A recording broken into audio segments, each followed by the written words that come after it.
We talked about last week that part of the importance of chapter 1 is, again, reaffirming that Joshua is the true successor to Moses.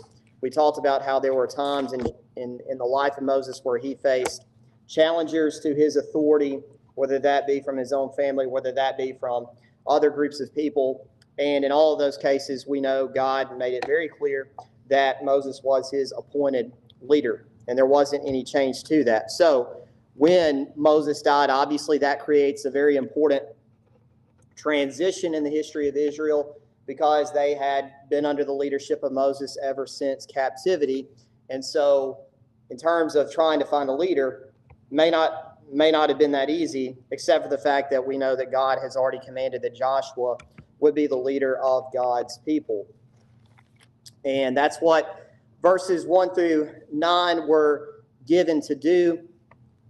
The command was given to Joshua to lead, and then that message is now being relayed to the people by the time that we get to verses 10 through 19. Again, a mission that's not going to be easy, and a mission that Joshua is going to be put to the test based on what happens in the latter half of chapter 1. So this is why we've called this a test of dedication. I know the text is a little bit cut off on the PowerPoint, but it is a test of dedication. So what do we want to keep in mind as our key points?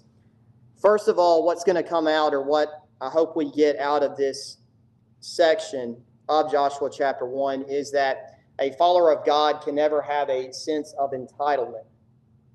And we know the concept of entitlement, where somebody feels like they have automatically deserved something in life. We know that sometimes people will have that mindset, and that's not necessarily a very productive mindset. But that was also true for the people of God then. Again, we emphasized last week, it's going to come out again this week.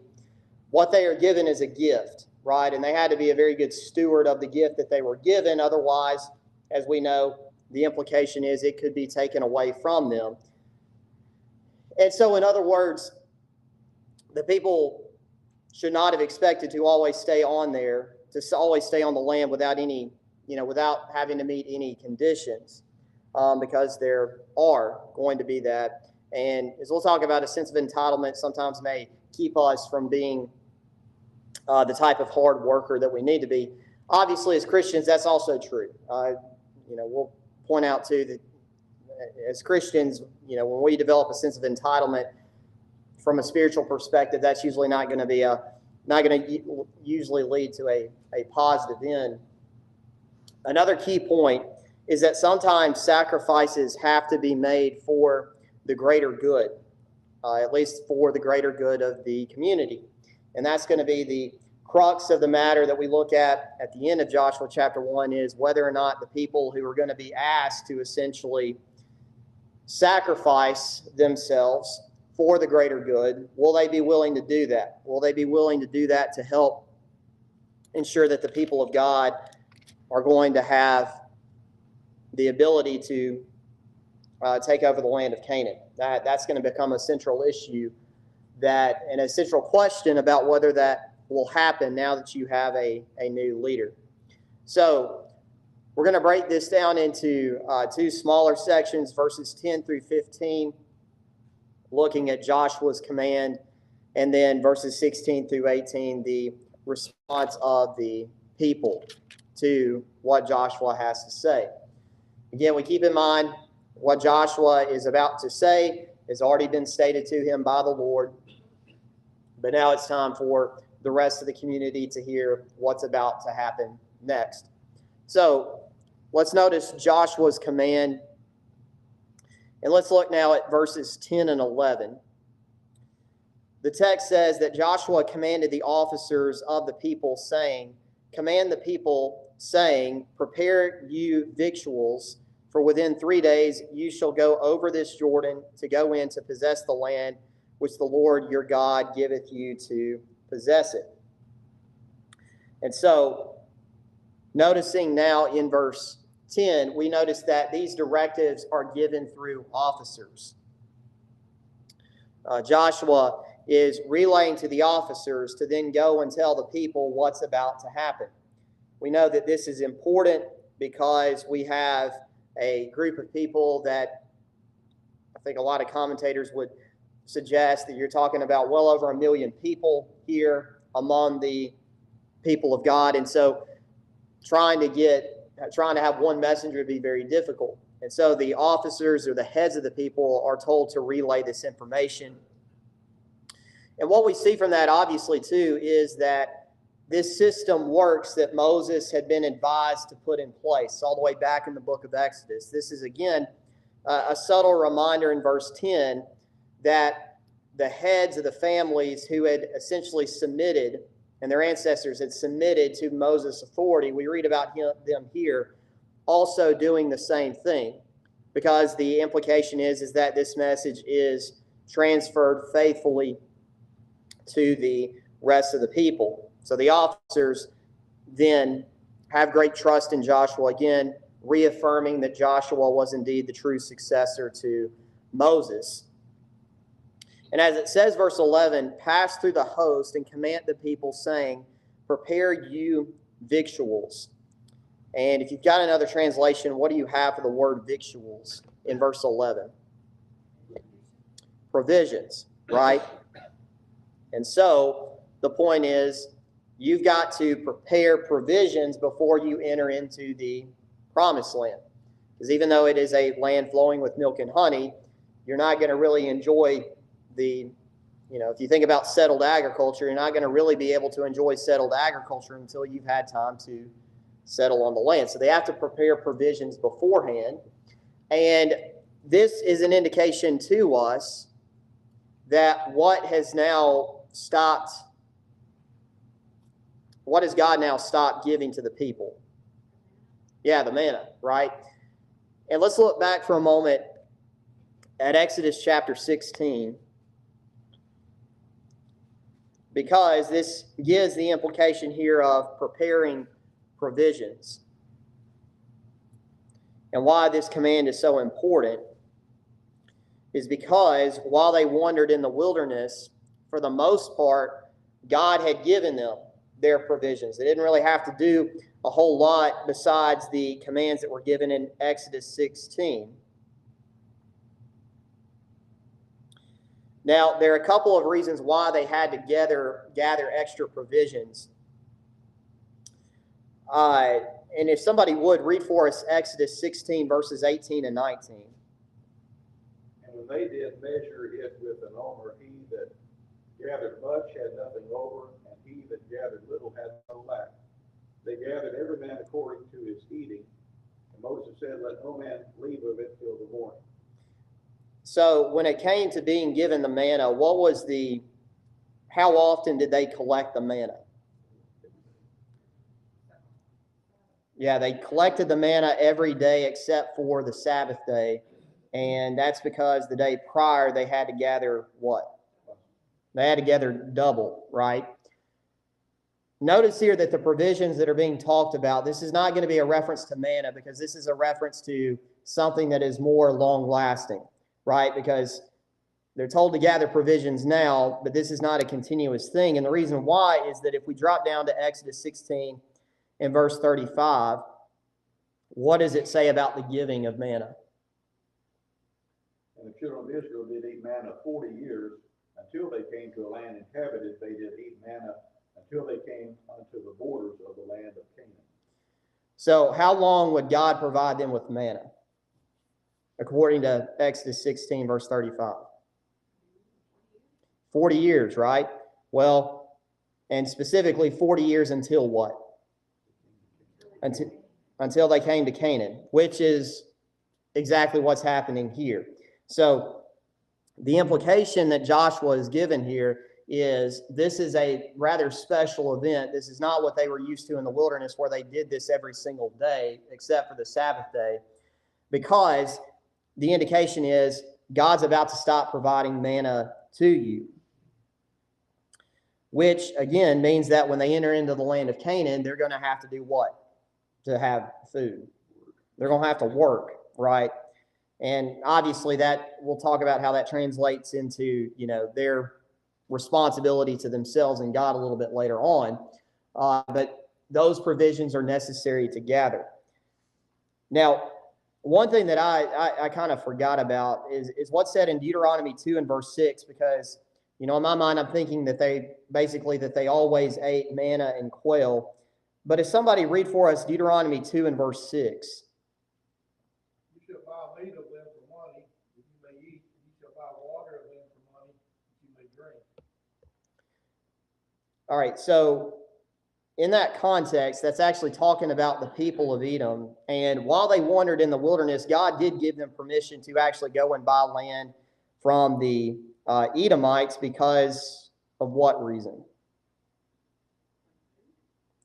For food, but also because of, well, what were the descendants of Esau? What were their relation to the Jews?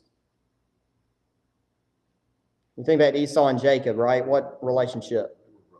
Brothers, right? So the point was in Deuteronomy 2 that God did give them permission to actually go and buy their own provisions from the people of Edom. And so they could have gathered provisions that way, but the point was that this is something new. This is something they really had not had to do because they've wandered in the wilderness. These people, for the most part, have wandered in the wilderness their entire lives. So this is actually a very novel thing for them to do, to actually have to prepare to go into the land. Again, we notice that Joshua again says that this is a 3-day process. In other words, they're supposed to gather provisions for 3 days, or over the course of 3 days, for the people to go into the land. Again, notes that this is different than how they gathered manna while they wandered in the wilderness. And as we talked about, that 3-day waiting period, a lot of times in the Old Testament, carried with it a sanctification process, or the idea of recognizing that this new task or this new mission in life was something that was of great significance. Because indeed it was, right? This is a time where they're about to enjoy the ramifications of God's promise to actually be able to settle in the land. And so these directives are given, and they're expected to be followed. Because as we're going to see, there's going to be conflict pretty quickly by the time that they enter in the land when we get to Jericho. And so now there's a special message given in verses 12 through 15. Whereas verses 10 and 11 were to go out to all the people, there is a special message given now to a select group of Jews in verses 12 through 15. And to the Reubenites and to the Gadites and to half the tribe of Manasseh spake Joshua, saying, Remember the word which Moses, the servant of the Lord, commanded you, saying, The Lord your God hath given you rest, and hath given you this land. Your wives, your little ones, and your cattle shall remain in the land which Moses gave you on this side Jordan. But you shall pass before your brethren, armed, all the mighty men of valor, and help them, until the Lord have given your brethren rest, as he hath given you, and they also have possessed the land which the Lord your God giveth them. Then you will return unto the land of your possession and enjoy it, which Moses, the Lord's servant, gave you on this side Jordan toward the sun rising. And so there is a special message given to the Reubenites, the Gadites, and to half the tribe of Manasseh. And this is the reason why. Keep in mind that the people of Israel are probably somewhere in, on this map, what is the tribe of Gad? Well, this possession right here, the Israelites had already taken this possession, right? Because the promised land is west of the Jordan River. But these possessions to the east have essentially, and this is a later map, but essentially have been settled. Again, half the tribe of Manasseh, the Gadites, and the Reubenites. And so, because some have already received their land, you do have the concern that some people that are in these tribes might have the question of, why don't we just stay in our land that we already have and simply enjoy life? Because verse 11 this call is going out to these individuals as well, with the ramification, or with the addition in verses 12 through 15, that now your men of war are going to cross the Jordan River too, to help out the rest of the tribes who will eventually settle in Canaan. But again, you got the question, why not enjoy life? In other words, we've already got this land. So if we've already got this land, why should we do anything else, right? We're enjoying the promises of God now. Why should we have to do anything else? If we go back to Deuteronomy chapter 3, Deuteronomy chapter 3 indicates when this land was given to them. And it occurred, obviously, under the leadership of Moses. But I will go back and read. If you look verses 12 through 17 specifically, Moses' words outline the basic territory of the eastern tribe of Manasseh, Gad, and Reuben. But notice what was said in Deuteronomy 3, 18 through 20. Moses gave the condition, again, if you're going to settle in this land, there's a condition that you're going to have to meet later on when the people cross. And again, that's Deuteronomy 3, 18 through 20. And I commanded you at that time, saying, the Lord your God hath given you this land to possess it.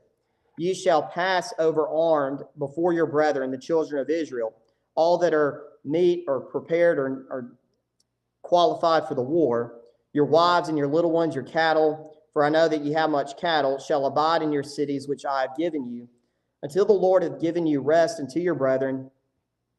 And the rest of that verse is very similar to what we just read. But that was Moses' point.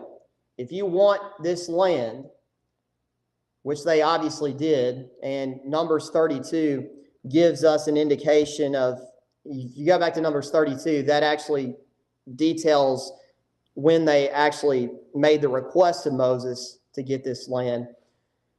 But Moses' point is, you can have this land, but when the time comes to fight, your men of war are going to have to cross and fight. So in other words, they already enjoy this land.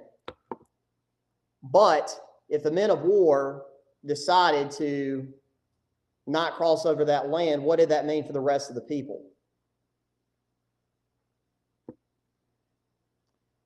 If the men of war from these tribes do not cross over the Jordan River, what does that mean for the rest of the people?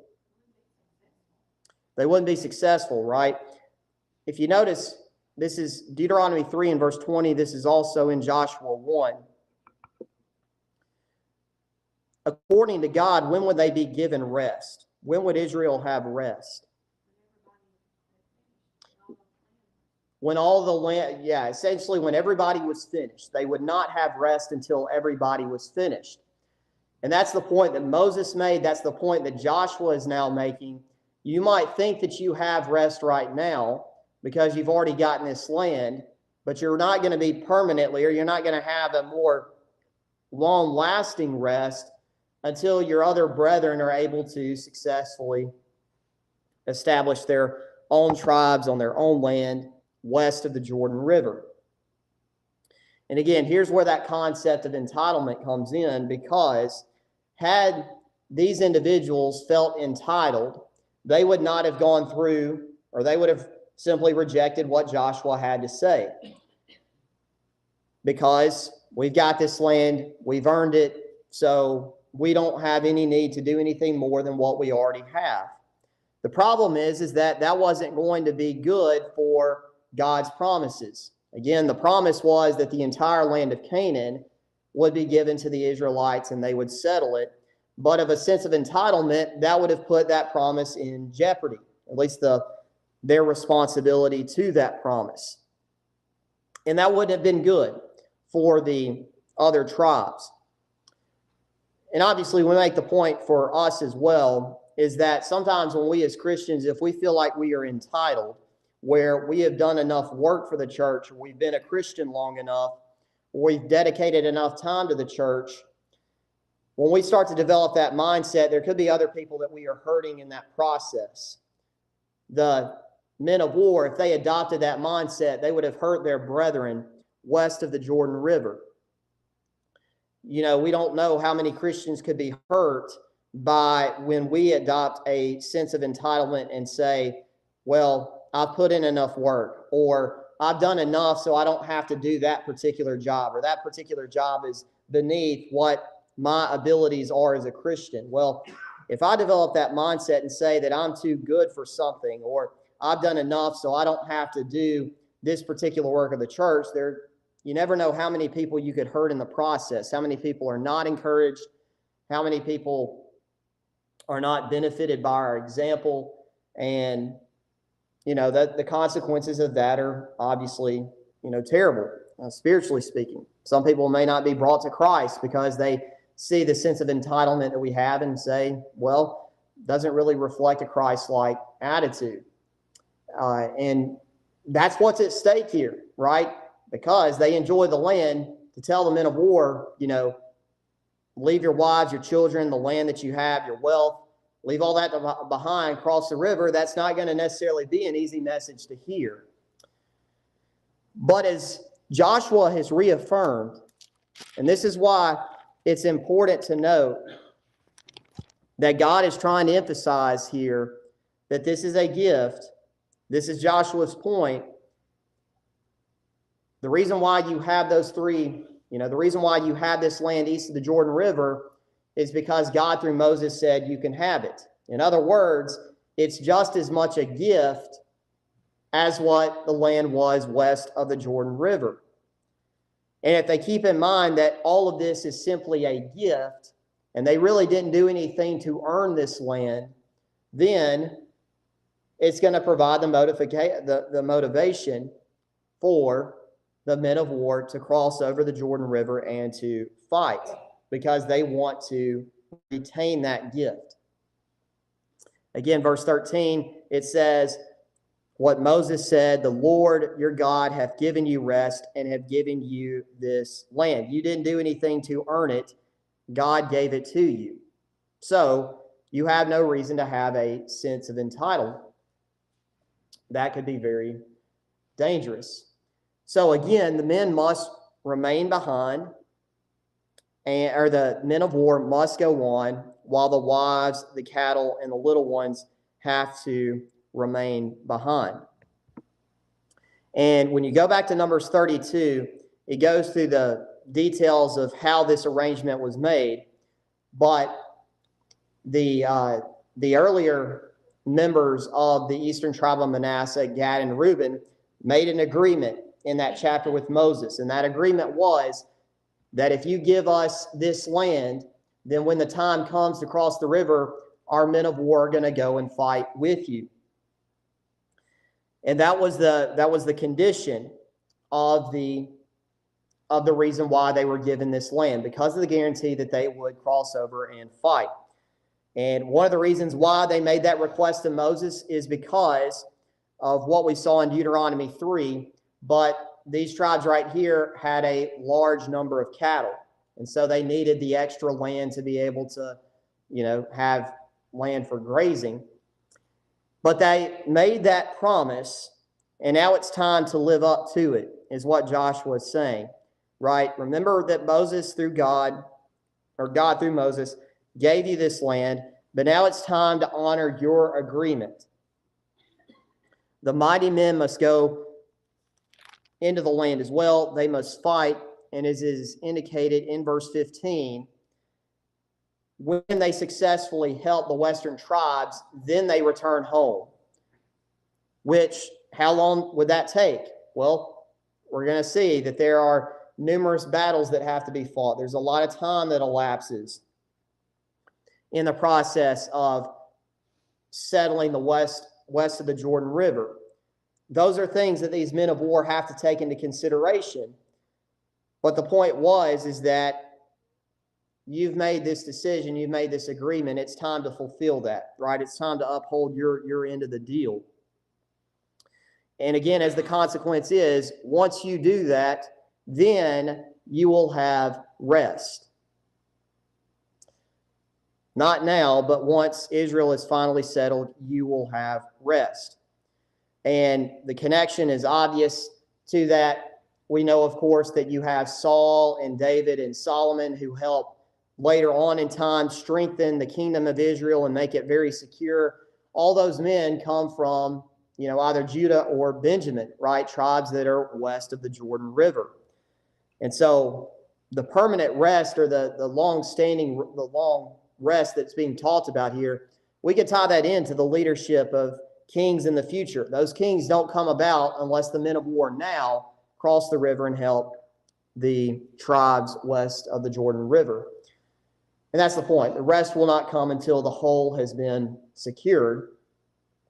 And so now, what is the people's response to this? Well, the response is, we agree.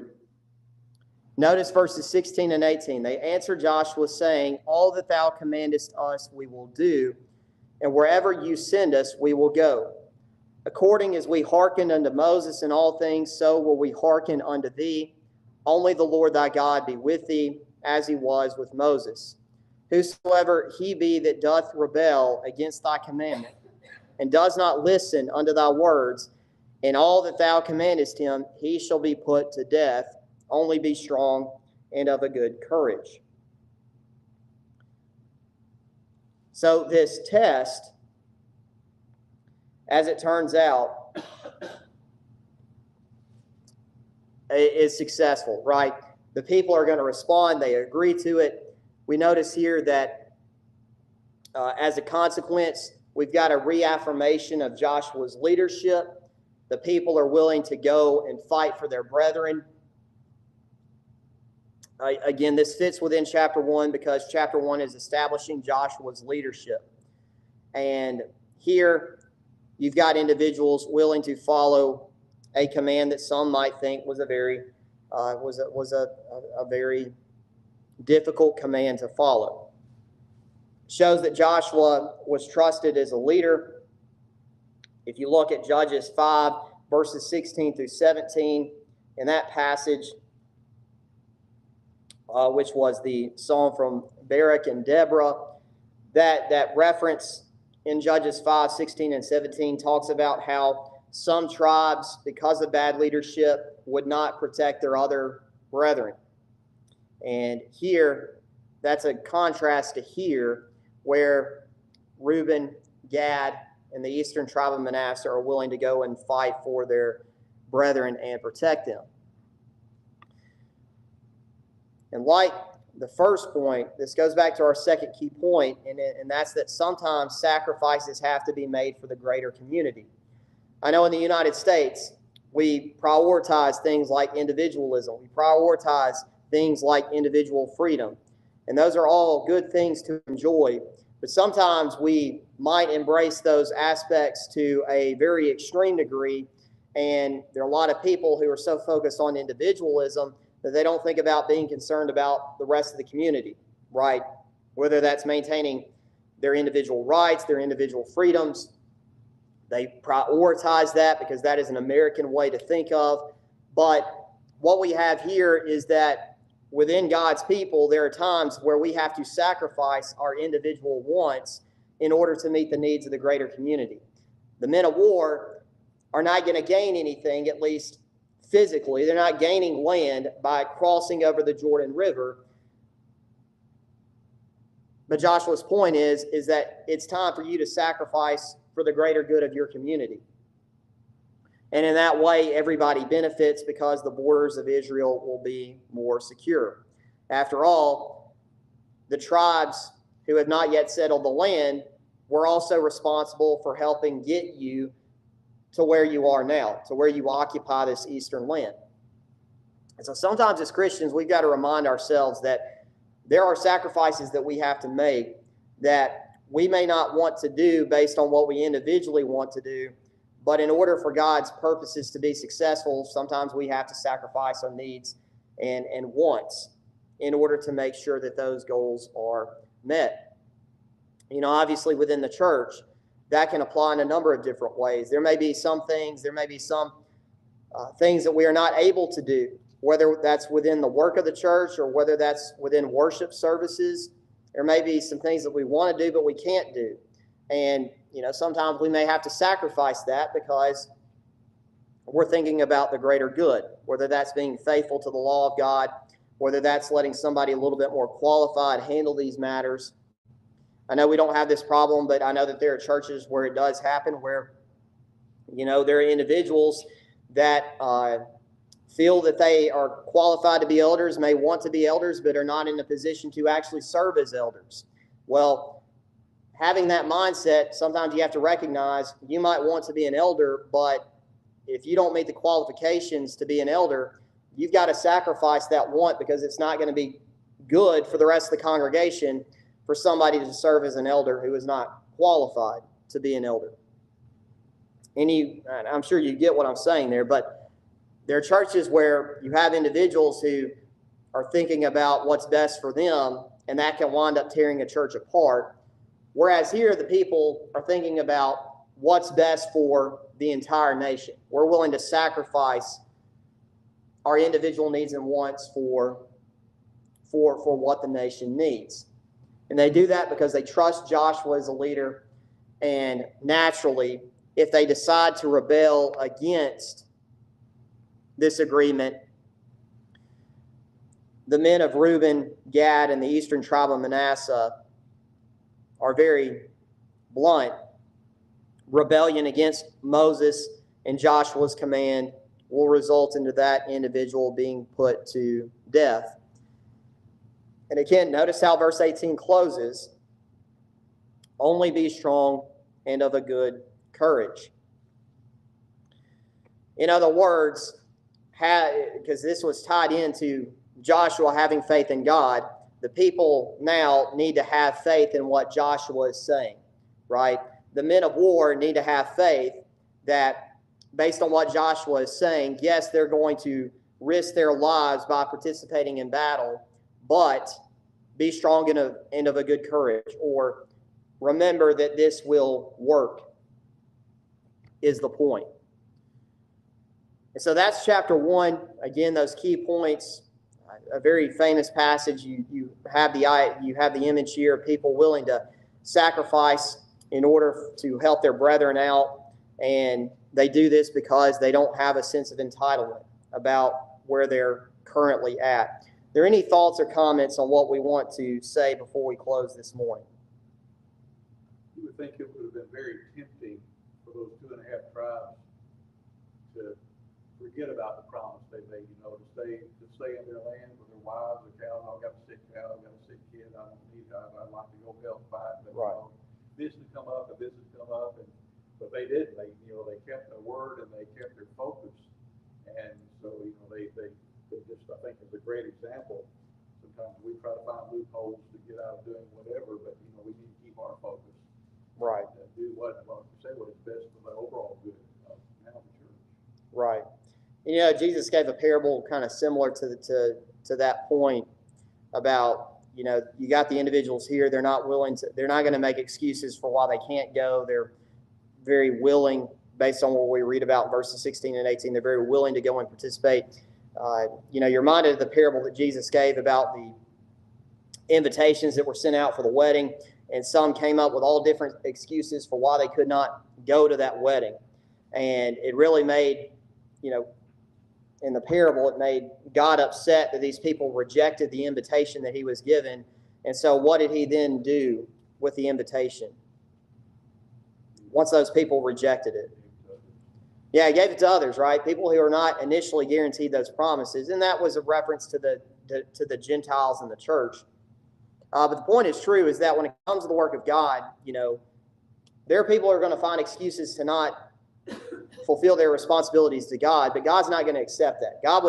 Joshua and God were not going to accept any excuse that the men of Reuben, Gad, or Manasseh would give here, because if this is the will of God, you put everything behind, you put God first, and you go and you fulfill it. And we're going to see that that's exactly what's going to happen beginning in chapter 2. But we're out of time this morning. We'll pick up at the beginning of chapter 2 next week, and we begin the actual process of crossing over with the spies being sent into the land. But thank you for your time and your attention this morning.